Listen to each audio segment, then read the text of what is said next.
दिल्ली विधानसभा चुनाव के लिए बीजेपी ने अपने प्रत्याशियों की पहली सूची जारी कर दी है। प्रवेश वर्मा नई दिल्ली विधानसभा सीट से चुनाव लड़ेंगे, ये इस वक्त की बड़ी खबर सामने आ रही है। आपको बता दें कि कैलाश गहलोत जो कि आम आदमी पार्टी छोड़कर आए थे, वो बिजवासन विधानसभा सीट से चुनाव लड़ेंगे।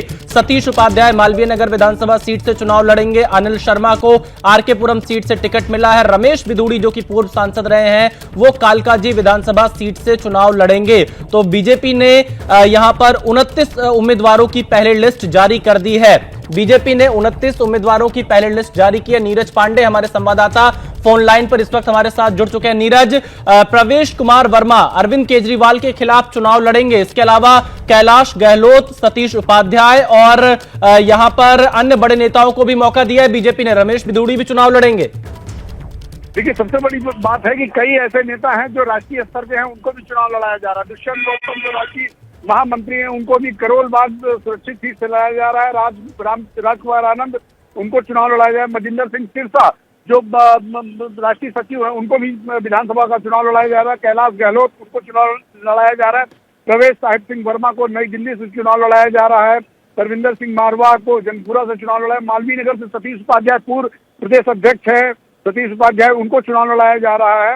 इसके अलावा करतार सिंह तंवर, आप देखिए हाल ही में भाजपा में शामिल हुए थे, उनको भी चुनाव लड़ाया जा रहा है। भाजपा में शामिल हुए थे, उनको भी चुनाव लड़ाया जा रहा है। रमेश बिधूड़ी पूर्व सांसद हैं, रमेश बिधूड़ी जो कालकाजी से चुनाव लड़ेंगे। इसके अलावा आप देखें तो ओम प्रकाश शर्मा को विश्वासनगर से चुनाव लड़ाया जा रहा है। अरविंदर सिंह लवली जो कांग्रेस के प्रदेश अध्यक्ष रहा करते थे, उनको गांधीनगर से चुनाव लड़ाया जा रहा है।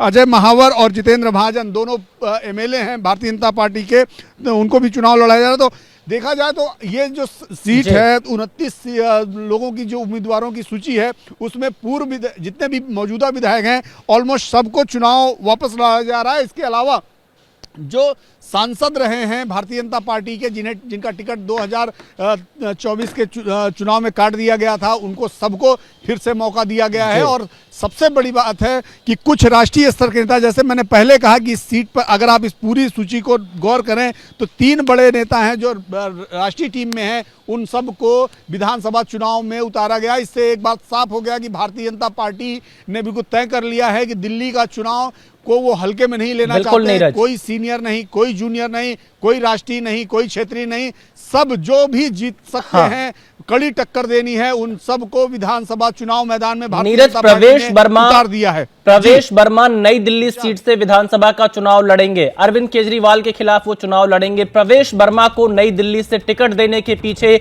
बीजेपी की क्या रणनीति हो सकती है? देखिए विशाल, बहुत साफ सी बात है, प्रवेश वर्मा बड़ा चेहरा है, जाट चेहरा है, 2 बार के सांसद रहे हैं और इस बार साहिब सिंह वर्मा जो पूर्व मुख्यमंत्री हैं दिल्ली के, उनके पुत्र हैं। नई दिल्ली इलाके में लंबे समय से वो रह रहे हैं और उनकी पकड़ माना जाता है कि नई दिल्ली इलाके में बहुत अच्छी है। और अरविंद केजरीवाल और कांग्रेस के संदीप दीक्षित, दोनों बड़े चेहरे वो भी हैं। ऐसे में साहिब सिंह वर्मा के पुत्र प्रवेश वर्मा को मैदान में उतारने के पीछे बीजेपी की स्ट्रेटजी यही है कि उन दोनों नेताओं को वॉकओवर न दिया जाए, बल्कि कड़ी टक्कर दी जाए। और भारतीय जनता पार्टी हमेशा से बड़े नेताओं को घेरने के लिए अपने बड़े चेहरे पर दांव लगाती है। प्रवेश साहिब सिंह वर्मा किसी जान पहचान या किसी आइडेंटिटी के मोहताज नहीं है। ऐसे में प्रवेश वर्मा के ऊपर दांव लगाकर भारतीय जनता पार्टी ने अरविंद केजरीवाल और संदीप दीक्षित दोनों को घेरने की कोशिश की है और ये भी बताने की कोशिश की है कि हम इस चुनाव को ऐसे ही नहीं जाने देंगे, हम अरविंद केजरीवाल को उन्हीं के मार्ग में घेरने की कोशिश करेंगे। तो भारतीय जनता पार्टी की स्ट्रेटजी है कि अपने बड़े चेहरे को मैदान में उतारकर एक तरह से अरविंद केजरीवाल को सीधी टक्कर दी जाए। जी नीरज, इसके अलावा इसमें हम ये भी देख रहे हैं कि कई ऐसे भी चेहरे हैं जो दूसरी पार्टियों से हाल ही फिलहाल में बीजेपी में आए थे, बीजेपी ने उनके ऊपर भी भरोसा जताया है, जिसमें कैलाश गहलोत का नाम है, इसके अलावा लवली का नाम आपने बताया। तो यानी कि जो भी जीतने की स्थिति में है, बीजेपी ने उस पर दांव लगाया है।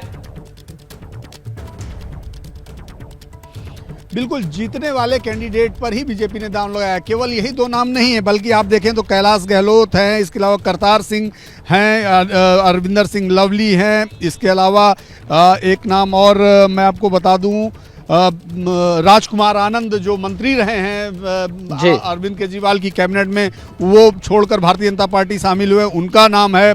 मजिंदर सिंह सिरसा कुछ ही साल पहले भारतीय जनता पार्टी में शामिल हुए हैं, उनको भारतीय जनता पार्टी ने टिकट दिया है। तो ये जो तमाम नाम हैं, इन सब को भारतीय जनता पार्टी ने मौका दिया। मनोज शौकीन हैं, राजकुमार चौहान हैं, ये ऐसे नाम हैं जो भारतीय जनता पार्टी में नहीं थे, लेकिन भारतीय जनता पार्टी ने इन सबको मौका दिया है दूसरे दलों से। नीरज, अगर हम कालका जी सीट की बात करें, आतिशी जो कि दिल्ली की मुख्यमंत्री हैं, आम आदमी पार्टी की, वहां से चुनाव लड़ेंगी। अलका लांबा को कांग्रेस पार्टी टिकट दे चुकी है, और रमेश बिधूड़ी जो कि पूर्व सांसद रहे हैं, वो कालका जी सीट से विधानसभा का चुनाव लड़ने जा रहे हैं। तो कैसी लड़ाई देखते हैं आप कालका जी सीट की?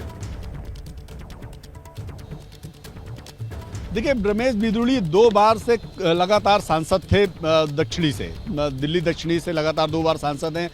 रमेश बिधूड़ी एक ऐसे नेता माने जाते हैं जिनको कहा जाता है कि वो मशीन है काम करने के मामले में। सुबह जब उठते हैं तो रात में सोने का उनका कोई वक्त नहीं, और 3-3, 4-4 बजे तक शादियों में, कार्यक्रमों में, जागरण में शामिल होने जाते हैं। कोई भी व्यक्ति उनसे कभी भी बहुत ही इजीली मिल सकता है। रमेश बिधूड़ी ऐसे नेता माने जाते हैं जो कार्यकर्ताओं के लिए थाने में लड़ाई भी कर लेते हैं। रमेश बिधूड़ी इसीलिए कालका जी सीट उनके लोकसभा क्षेत्र में रही है। भारतीय जनता पार्टी का मानना है कि ऐसे नेता को, जो जमीनी नेता है, जिसने जमीन पर काम किया है, कालका जी से आतिशी के सामने लड़ाने के पीछे का पर्पज ही हमको लगता है यही है कि कार्यकर्ताओं की एक लंबी चौड़ी फौज उनके साथ है। तो जी नीरज, आप बने रहिएगा। मनजिंदर सिंह सिरसा इस वक्त हमारे साथ फोन लाइन पर जुड़ चुके हैं। मनजिंदर सिंह सिरसा को राजौरी गार्डन सीट से टिकट भी मिला है। मनजिंदर सिंह सिरसा जी, क्या कहेंगे? पहली लिस्ट में आपका नाम है। जी, मैं धन्यवाद करता हूँ पहले तो अपनी लीडरशिप का, जिन्होंने हम पे विश्वास किया है, और कार्यकर्ता और पार्टी के लोगों के साथ साथ पार्टी के लोगों का भी धन्यवाद है। और अब वोटरों से अपील करेंगे कि जैसे पार्टी ने विश्वास किया है तो दिल्ली के लोग भी विश्वास करेंगे, और इस बार दिल्ली के अंदर भाजपा अपनी सरकार बनाएगी और अच्छे बहुमत से बनाएगी। लोगों का जो माहौल बना हुआ है जी। लेकिन सिरसा साहब, मुद्दे क्या रहने वाले हैं आपके इस चुनाव में? आम आदमी पार्टी भी तमाम बड़ी घोषणाएं रोज अरविंद केजरीवाल कर रहे हैं। नहीं, देखिए, हमारी खाली घोषणा ही नहीं है। देखो, आपको पता है मोदी जी की गारंटी से भी गारंटी ऊपर है, तो मोदी जी की गारंटी है, इसलिए हमारी कोई घोषणाएं नहीं है। हम दिल्ली के अंदर जो भी गारंटी अभी मोदी जी तय करेंगे, हमारी पार्टी ने तकरीबन लाखों लोगों से जानकारियां ली हैं कि क्या होना चाहिए दिल्ली को बचाने के लिए। दिल्ली तो क्योंकि बर्बाद करती है जी। तो देखिए जी, मनजिंदर सिंह सिरसा हमारे साथ जुड़े हुए थे, जिन्हें राजौरी गार्डन विधानसभा से बीजेपी ने अपना उम्मीदवार बनाया है। वो जीत का दावा कर रहे हैं। जनकपुरी विधानसभा सीट से बीजेपी ने आशीष सूद को टिकट दिया। आशीष सूद इस वक्त हमारे साथ फोन लाइन पर जुड़ चुके हैं। आशीष सूद, क्या मुद्दे रहने वाले हैं और कैसी लड़ाई रहेगी? आपको जनकपुरी से टिकट मिला है बीजेपी का। मैं पहले अपने केंद्रीय नेतृत्व का आभार व्यक्त करना चाहता हूं, जिन्होंने मुझ पे एक ये बड़ी लड़ाई लड़ने का जिम्मा सौंपा है।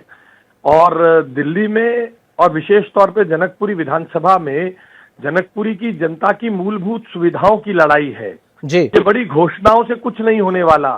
जनकपुरी विधानसभा सहित दिल्ली भर में गंदे पानी और बहते सीवर के कारण जनता परेशान है। जनता परेशान है अपनी पेंशन को लेकर, जनता परेशान है यहाँ की अन्य समस्याओं को लेकर, जिसपे पिछले 10 वर्षों में कोई भी रत्ती भर भी काम नहीं हुआ है। आने वाले दिनों में जनता के बीच में हमने लगातार इस विषय को उठाया, और आने वाले दिनों में इन्हीं मुद्दों को लेकर जनता के कोर गवर्नेंस के इश्यूज पर ही ये लड़ाई केंद्रित रहेगी। ये लड़ाई केंद्रित रहेगी। जनता को साफ पानी, भारतीय जनता पार्टी कृत संकल्प है कि पहले 6 महीने में जनकपुरी विधानसभा के विभिन्न क्षेत्रों में साफ पानी नल से पहुंचाने का काम करेंगे। बहते हुए सीवर की लाइन को बदलने के लिए संघर्ष करके उसे बदलवाएंगे। पहली कैबिनेट मीटिंग में भारतीय जनता पार्टी की सरकार इसका बजट जी, रुके हुई पेंशन और जो राशन कार्ड रुके हुए हैं, पहली कैबिनेट मीटिंग में इन सहित आयुष्मान भारत पर मोहर लगाकर जनता को सुविधा देने का काम भारतीय जनता पार्टी करेगी। तो देखिए, आशीष सूद हमारे साथ फोन लाइन पर जुड़े हुए थे। बहुत शुक्रिया आशीष सूद जी हमारे साथ जुड़ने के लिए। आशीष सूद भी जीत का दावा कर रहे हैं। आशीष सूद को जनकपुरी विधानसभा सीट से बीजेपी ने अपना उम्मीदवार बताया। एक बार आपको जल्दी से वो बड़े नाम बता देते हैं जिन्होंने दिल्ली में बीजेपी ने अपना उम्मीदवार बनाया। नई दिल्ली विधानसभा सीट से प्रवेश वर्मा, जो कि पूर्व सांसद रहे हैं, विधानसभा का चुनाव लड़ेंगे अरविंद केजरीवाल के खिलाफ। एक और पूर्व सांसद रमेश बिधोड़ी कालकाजी विधानसभा सीट से चुनाव लड़ेंगे। कालकाजी काफी हॉट सीट बनती नजर आ रही है। एक तरफ आतिशी आम आदमी पार्टी से, दूसरी तरफ अलका लांबा कांग्रेस से, और अब बीजेपी ने रमेश बिधोड़ी को टिकट दिया है। विजेंद्र गुप्ता रोहिणी विधानसभा सीट से चुनाव लड़ेंगे बीजेपी के टिकट पर। करोल बाग से बीजेपी के जो वरिष्ठ पदाधिकारी हैं, राष्ट्रीय पदाधिकारी दुष्यंत कुमार गौतम, उनको टिकट दिया गया। करोल बाग एक सुरक्षित सीट है। राजौरी गार्डन सीट से मनजिंदर सिंह सिरसा विधानसभा का चुनाव लड़ेंगे।